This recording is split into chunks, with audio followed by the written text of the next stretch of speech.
This is Audible. Penguin Random House Audio presents The Laws of Human Nature by Robert Greene.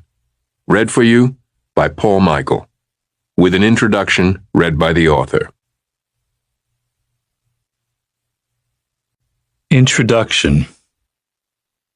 If you come across any special trait of meanness or stupidity, you must be careful not to let it annoy or distress you, but to look upon it merely as an addition to your knowledge, a new fact to be considered in studying the character of humanity.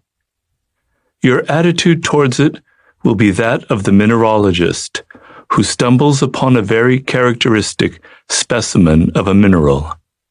Arthur Schopenhauer.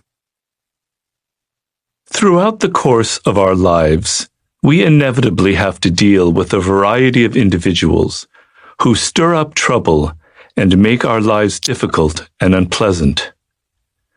Some of these individuals are leaders or bosses, some are colleagues, and some are friends.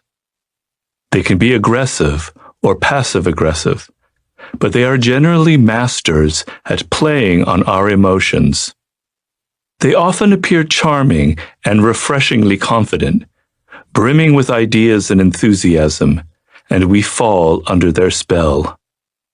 Only when it is too late do we discover that their confidence is irrational and their ideas ill-conceived. Among colleagues, they can be those who sabotage our work or careers out of secret envy, excited to bring us down. Or they could be colleagues or hires who reveal, to our dismay, that they are completely out for themselves, using us as stepping stones.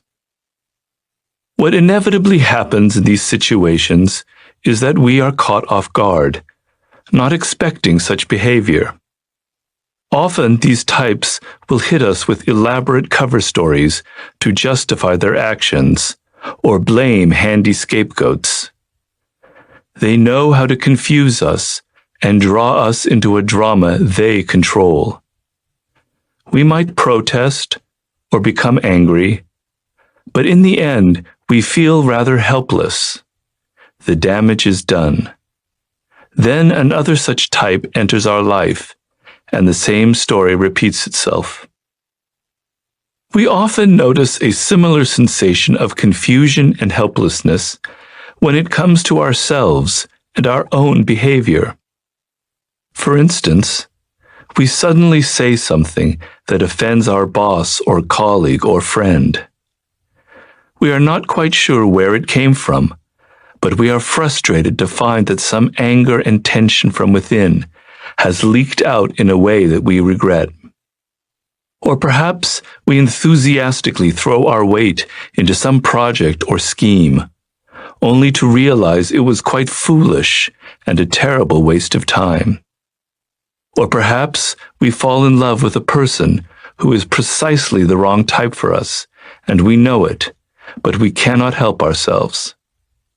What has come over us, we wonder? In these situations, we catch ourselves falling into self-destructive patterns of behavior that we cannot seem to control. It is as if we harbor a stranger within us, a little demon who operates independently of our willpower and pushes us into doing the wrong things. And this stranger within us is rather weird, or at least weirder than how we imagine ourselves. What we can say about these two things, people's ugly actions and our own occasionally surprising behavior, is that we usually have no clue as to what causes them. We might latch on to some simple explanations. That person is evil, a sociopath, or something came over me, I wasn't myself. But such pat descriptions do not lead to any understanding or prevent the same patterns from recurring. The truth is that we humans live on the surface, reacting emotionally to what people say and do.